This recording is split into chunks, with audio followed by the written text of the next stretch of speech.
There was a time when Carrie Fisher said that she didn't really understand why so many people thought that her novels were so heavily autobiographical.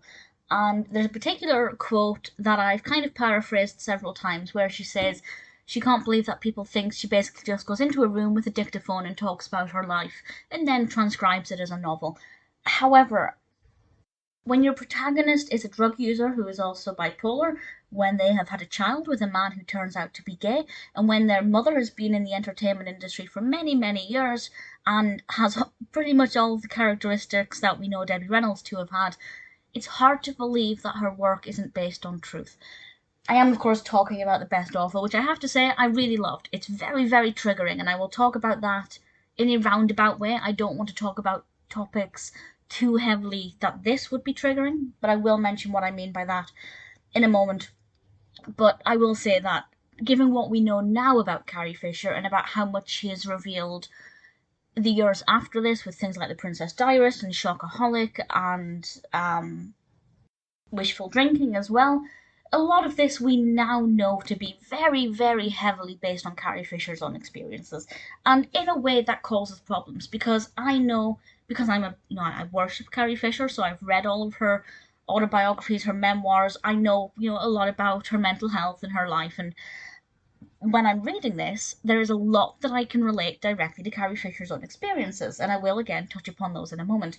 But that means that when I don't recognize something and I I can't connect it to Carrie's life, I'm then left thinking, is this bit based on truth? Is this also something that she experienced? And it's kind of frustrating because a lot of it I know to be based on direct truth because of things she's revealed after the fact. And then the things that I'd never heard of, I'm going to just assume are loosely based on truth and that they are experiences she has drawn upon. But certainly there are things in this, if based on true experiences, I would love to sit down and talk to her about them. Obviously, that's never going to happen, but it is a very fascinating read. This is actually a sequel to Postcards from the Edge, and I have to say it was great to have her writing back on top form. I loved Postcards from the Edge. I thought it was very good, very, very creative, very quite unique in its writing style. And then I read Delusions of Grandma, and I thought it was actually quite poor, in comparison, at the very least. And then, about 10 or 11 years later, the sequel to Postcards from the Edge, The Best Awful, was released. It was actually released under the title The Best Awful There Is in 2004. When the paperback was released, the title was changed to The Best Awful. I'm not really sure why. I don't mind either title, to be perfectly honest. But the title kind of refers to primarily Suzanne's bipolar disorder, which of course is very slightly touched upon in Postcards from the Edge, but that's mostly about her drug use and getting her life back together after a stint in rehab. This one flashes forward just shy of 2 decades. She now has a daughter called Honey, who I think is 6 or 8. I don't know, she's 6 because I believe she has her 7th birthday in the novel at some point. And Suzanne is having to deal with the fact that her husband, or rather her partner, Leyland, discovered, if you like, or finally admitted that he was gay. I'm not sure. I can't remember whether it was a case of he began to realise his feelings or if he just finally admitted them.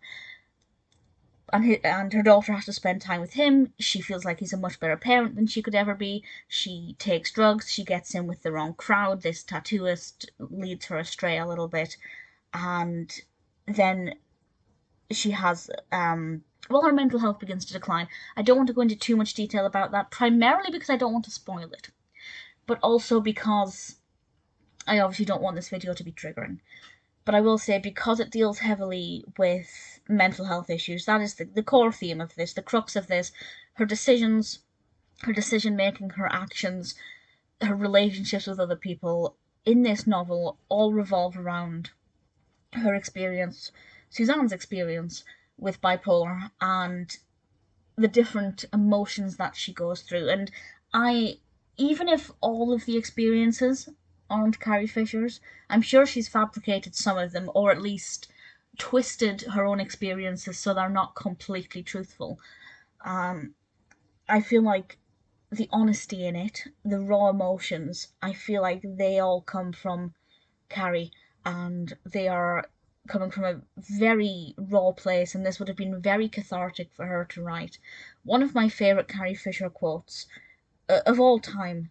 It's from, I think it's from The Princess Diarist. It's from one of her memoirs, and it's, I'm afraid that if I stop writing, I'll stop thinking and start feeling. And I definitely get the impression that she's pouring her feelings, her emotions, and her experiences into her writing. So, as a method of processing, speaking as a writer with mental health issues, I completely understand this. And I would never, ever look down on her for writing honestly and for incorporating her own experiences into the novel. Quite the opposite, actually. I think it's a very brave thing to do, particularly as she got more honest over the years with her experiences.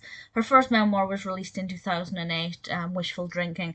Until that point, I'm not sure exactly how much of her personal life she had shared firsthand. Obviously, the media would get wind of things over the years and talk about her drug use and her rehab, but I don't know how much of that she mentioned in interviews or spoke honestly about.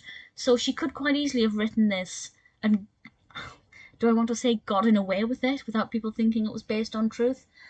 But regardless of that, eventually she obviously felt like the time was right for her to talk openly and honestly, presumably part cathartic, part with the thought of helping other people going through similar things. But whatever her reason for writing such honest accounts based on reality, and of course some based on fiction, I'm assuming, Surrender the Pink that came before this, I can't speak anything about because I haven't read it yet. It's the last of her work I have to read. But Delusions of Grandma, slightly based on truth. Postcards from the Edge, the same. But The Best Awful, without a doubt, is her most honest of her novels. And it's the most triggering because it's so honest. But I think if you've never encountered anybody with a mental illness, or at least never closely encountered anybody with a mental illness, specifically bipolar disorder, of course, or if it's something you're going through, any kind of mental illness, it can be beneficial because it can make you feel like you're not alone. It can be educational if you're not that familiar about it. But as I said, it can be triggering. It's taken me nearly 2 months to read this. Based on the length of it, I could have read this in about 3 evenings. But I could only drip feed it into my system because it is triggering. It is difficult. And I will be honest and say that I had 2, maybe 3 pretty bad mental breakdowns while reading this. And I don't believe that that's a coincidence. And I'm not saying that if you have poor mental health like myself that you shouldn't read it, but I think it's important to make sure that you're in the right headspace and that you're currently on top of things before you read it, because I think it will be very triggering, particularly if you're a fan of Carrie Fisher and you look up to her as I do. Because let's face it, it's impossible to separate Carrie Fisher from The Best Awful because she has put in so much of her own life directly. I thoroughly enjoyed it, and I did find it triggering, moving, well written, a really strong sequel to Postcards from the Edge. She definitely digs much deeper into who Suzanne Vale is as a character. Really thoroughly enjoyed her. And let's be honest, the fact that Carrie Fisher is writing from truth means that this is a very raw, honest, exposed representation of bipolar disorder. This isn't somebody who isn't experiencing it trying to write about it. This is somebody who knows exactly what they're talking about, and that definitely comes across. If you're a fan of Carrie Fisher, give it a read. You don't have to have read Postcards from the Edge. Definitely don't need to have read that one if you want to just go straight into this one. But it might help give you a little bit of background about Suzanne. But generally speaking, you can really separate the two, and it's not going to really dampen your experience at all. The Best Awful took a long time, and I found it very moving, very emotional, triggering, as I said, but absolutely worth reading. I think it's definitely something that if you're in the right frame of mind to read, you definitely, without question, should give a go.